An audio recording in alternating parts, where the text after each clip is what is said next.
Hello everyone, hope we are doing well. I'm delighted to be joined from Matt from a team called Palace. Matt, how you doing? Yeah, very well, thank you. Right, let's take a look at your team then, Crystal Palace. How's your season going? I think you'd have to say pretty well. I mean, we're 10th, we're level on points with Liverpool, so can't be a really bad start, can it? Yeah, played 12, won 4, drawn 4, lost 4, so very middle of the road. What's been going right and what's been going wrong for you this season so far? I think going right, you'd have to say it's been the home form. All 4 of our wins have come at home. Unfortunately, what's been going wrong has been the away form, which isn't fantastic ahead of the weekend. But no, I think we've got a really good kind of base at home. I don't think we've played fantastically well, but we've been winning games. And now we just need to try and convert that into points on the road. Yeah, I was going to ask, what's the big difference then? I mean, sometimes you get one-off games and stuff like that, but like you said, all your wins have come at home. That's sort of evidence to suggest there's either something going right at Selhurst Park or there's something going wrong on the road. What's the big difference between Crystal Palace at home and Crystal Palace away? I think at home, one of the biggest things is the fact, obviously, we've got the crowd behind us. And I think we've still got quite a young team. And I think they almost need that little bit of extra support. And as I said, at home, I don't think we've actually played overly well. We've just played very well here and there. We've played well for one half, and that's been good enough to get results. Obviously, away from home, you need to be that little bit more consistent. You might need to be a little bit harder to beat. I think sometimes you could accuse this Palace side of being a little bit too easy to play against. We've picked up some decent results. We've got a point at Anfield. We've got draws at St James's Park against Newcastle, at the King Power against Leicester. But yeah, I just think maybe a little bit more experience inside might help us grind out a few more results on the road. What's your hopes for the rest of the season? We're headed into this sort of World Cup type break thing. A good time for clubs to sort of reevaluate, look at where they are and what they want to do for the rest of the season ahead of the January transfer window. What are you hoping for come May? I think for Palace, the first thing is always to get to 40 points. Unfortunately, we're still one of those sides that if we're not careful, we can be sucked into that relegation kind of argument. I think really get to 40 points, try and finish as high as we can, try and finish above Brighton. That would be lovely. And then also to have a cup run as well. I mean, last year we got to the FA Cup semi-final. That was fantastic. Personally, I love going to Wembley with Palace. So, yeah, another strong mid-table finish and hopefully a cup run. Patrick Vieira, sort of an impressive season from him last season. What's your thoughts on your manager? I think you'd have to say he's done very well, given what he inherited. It was a massive transition. And in some ways, it might have helped the fact that I think things had gone a little bit stale under Roy Hodgson. We were ready for a change. And last year, it was an exciting season, despite the fact we finished 12th. The way we played with new, young, exciting players, the fact we got to the Cup semi-final, it was a really positive season. I think the big thing for Patrick is how he does this year, because he's almost made life more difficult for himself. I think the fact that he had such a good first season, I think now expectation levels have gone up and we're expecting certain things from our team. We're expecting to be entertained when we go and watch Palace. And that's not always easy when you're trying to balance that with getting points. And I do actually think this year, even though I said the fact I don't think we've played maybe as well as last season, one thing we have been better at is grinding out results. So it is tricky trying to balance up those two things. But yeah, I think he's done really well. And fingers crossed he can carry on building on it. A bit of a Conor Gallagher-shaped hole in your team, though, when I've watched you this season. You know, you've got the flair players there. And on paper, that's a very exciting attacking midfield three. But when I have watched you, I feel like you are missing Gallagher and you didn't replace him in the summer. And you're still relying on Conor Gallagher, although Conor Gallagher's not here, if that makes sense. There's almost like a role for him, but you don't have the player for the role. Yeah, I think if you look at our midfield, it is slightly unbalanced, and that has been one of the biggest issues so far this season. We brought in WHUCRY, who's an excellent defensive midfield player, but there's been times where he's been really kind of badly exposed. And Patrick likes to go with Ebere Eze and maybe a Jeff Schlupp or a Michael Elise as sort of his number 8s. And they're more kind of attacking players, and they do leave WHUCRY just really exposed at times. I don't think it's just Conor Gallagher. I think also someone like James MacArthur as well. Obviously, he's 35 now. You can't keep relying on him, but he's been such an excellent player for us over the years. And Gallagher and MacArthur together, they just brought so much energy to our team and so much energy to our midfield. And we haven't been able to replicate that this season because, as you said, we just don't have a player of that kind of profile. Sometimes he can be the villain Panto, but, or should I say the Panto's villain, really. Wilfried Zaha, talk to me about him. In the last year of his contract at Palace, what's your thoughts on the whole? I guess the situation around him more than the player. We know about his ability, but do you expect him to leave at the end of the season? I do, yeah. Unfortunately, I do, and to be honest with you, I don't blame Wilfried for that. I don't hold it against him because personally, I would love to see Wilfried play in the Champions League, and realistically, he's not going to do that at Palace. So personally, for me, I would like to see him go abroad. I'd like to see him lead the Premier League. I don't want to see him playing for another Premier League club. I don't want to see him playing against Palace. And also, I think in the Premier League, he's got a bit of an unfair reputation. I think people still level accusations at him of being a bit of a diver and all these sorts of things. And there's absolutely no proof of that in all the years he's played in the Premier League. Yes, I know sometimes he can be a little bit sulky, etc. But as he's gone on record and said, it's just because he wants to win. He's so passionate about doing well and doing well for Palace. He's just determined and he wants to win. And sometimes maybe that does come across the wrong way. But yeah, personally, I think as Palace fans, we need to try and enjoy him as much as we can for the next few months. And then, wherever he goes next, just wish him all the best. Would you rather cash in on him on January or let him go for free at the end of the season? It's really hard because I don't think we'd probably get as much as we'd want for him in January. I think obviously aware of the fact he's got 6 months left on his contract, we're not going to get 30, 40 million pounds for him. So I actually think we need to be pragmatic and we need to say, do you know what, making sure we stay in the Premier League is more valuable to us. Obviously, when he does depart, if he does depart, then that'll be a rather large wage off the wage bill. So you'd like to think that we'll be able to reinvest next summer. But yeah, personally, I'd hang on to him. I think it's far too risky moving him on in January because you just never know how the second half of the season is going to play out. Last question about your team before we move on to my team. Any players for us to watch out for? Anybody in form for Crystal Palace? I think Eze is a good place to start because he's always such an exciting player to watch. I know that at West Ham, you often talk about the West Ham way, and I do think he's the sort of player that your fans would really appreciate. He's had a really strong start this season, coming back from that horrendous injury he had. There has been a little bit of talk about him possibly sneaking into that World Cup squad. I can't see it personally, but I do think he is a really exciting prospect. Obviously, Michael Olise as well, another exciting player. We've already mentioned Wilfried. And then I do think we also need to mention Jordan Ayew because he's got a wonderful habit of popping up with goals against West Ham. And usually ridiculous goals as well. They're never just tap-ins, are they? They're always goal of the season contenders too. Right, let's move on to West Ham then. What's your thoughts on us? What's your thoughts on the Hammers?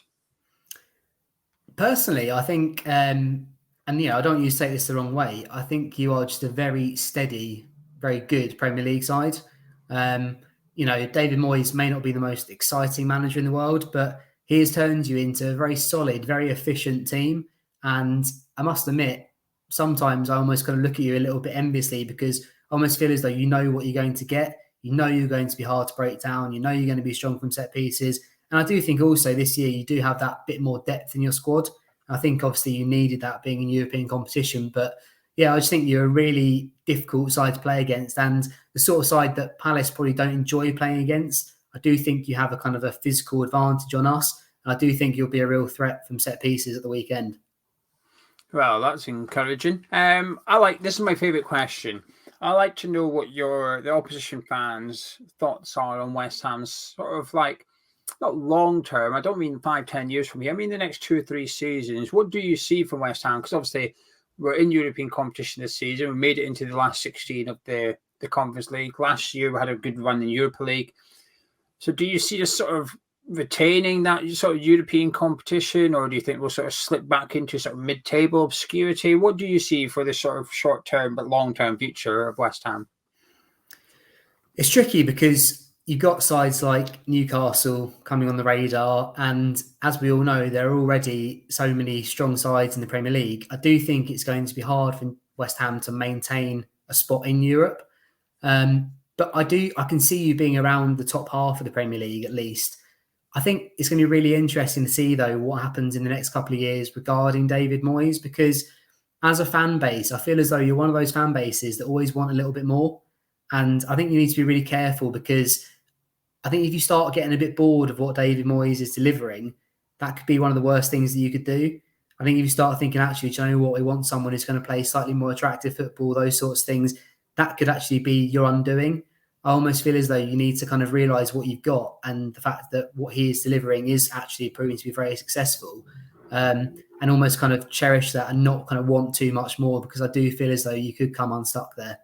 Could I not throw that back at you though and say, well, you could have said that about Crystal Palace and Roy Hodgson, which is, yes, the football isn't enjoyable, but be careful because you could end up getting relegated if you don't have someone like Roy Hodgson. Yeah, and I think that's a fair argument. I mean, all I would say about Roy is when Roy had players like Ruben Loftus-Cheek, Johan Cabaye, we did actually play some pretty good stuff. It was those last few years where really he was left so badly short. It was basically Wilfred or nothing, where he knew we had to grind out results in order to stay in the Premier League. And fair play to him, like he did that. I mean, we weren't spending a great deal of money at all, but we were still managing to still be 14th, 15th in the Premier League. So yeah, there is always that kind of be careful what you wish for element.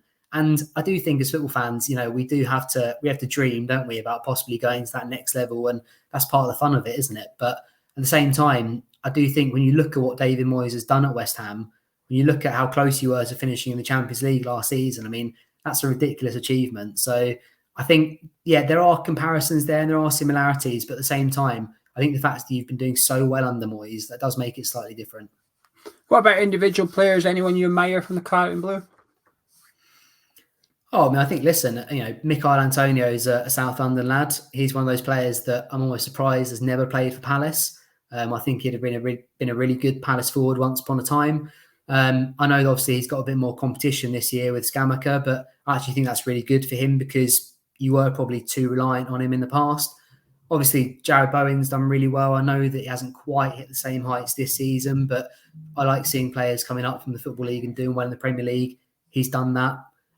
Wouldn't be too surprised he wasn't on the plane to Qatar. I think also, for me with West Ham, it's about the centre of your midfield. Declan Rice, even though people talk about him a lot now, I still think he's underrated. I still think he's a fantastic player. I'm really hoping from an England perspective, he's a really good World Cup. And obviously he's supported by someone like Thomas Souček. I know he's not getting the goals he was, but again, he's just a really kind of sort of solid campaigner.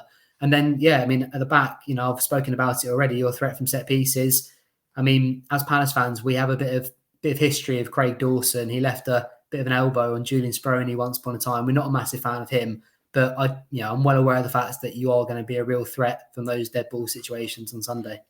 If it helps, I try to keep my opinions out of these videos because it's about your opinion on as a Palace fan's perspective. But if it helps, our set pieces this season hasn't been too great. We've not been very good at them actually. And I do think that'll change on Sunday, I promise you. Well, I think your keeper is one of the best at crosses, really. I've always thought Gaeta's quite good at sort of coming out and claiming crosses into his 80-yarder and stuff. But hopefully it does change. I think Craig Dawson's a big part of that, though. I think when I'm starting to wonder, were we ever that good at set pieces, or is it the fact that we just had Craig Dawson in the box and he's somebody that can turn an average corner into a really good one because of his runs, his determination to get on it, his ability when it comes to heading as well. But unfortunately for you, Craig Dawson should start on Sunday as well. So our set piece sort of risk, if you like, does increase just by having him in the team. But I'm sensing you fearing them quite a lot, and I don't think West Ham fans are as hopeful at scoring set pieces as perhaps you are worried about them, just to calm your nerves a little bit. Watch a score a set piece now, and you're going to message me saying, I told you. Sunday, how do you see it going?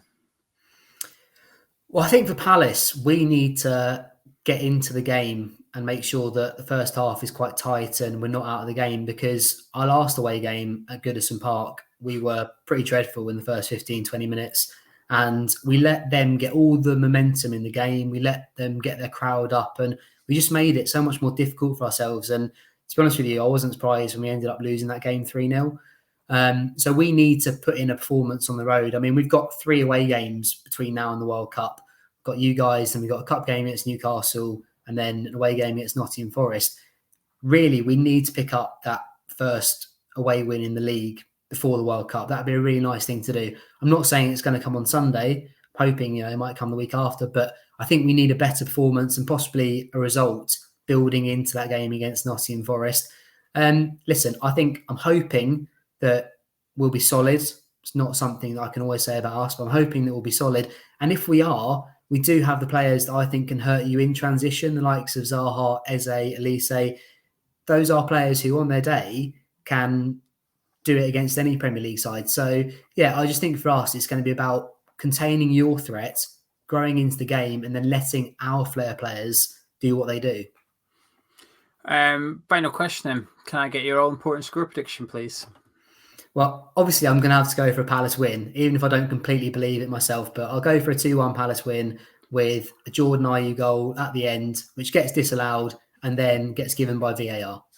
That's a wild prediction. I like it. I like you heard it here first kind of predictions. I like those ones. But absolutely. Matt, thank you very much. Pleasure having you. Good luck for the rest of the season after Sunday anyway. And I think you'll be fine. My opinion of Palace is I quite like watching you. I think you're a good team to watch, easy on the eye.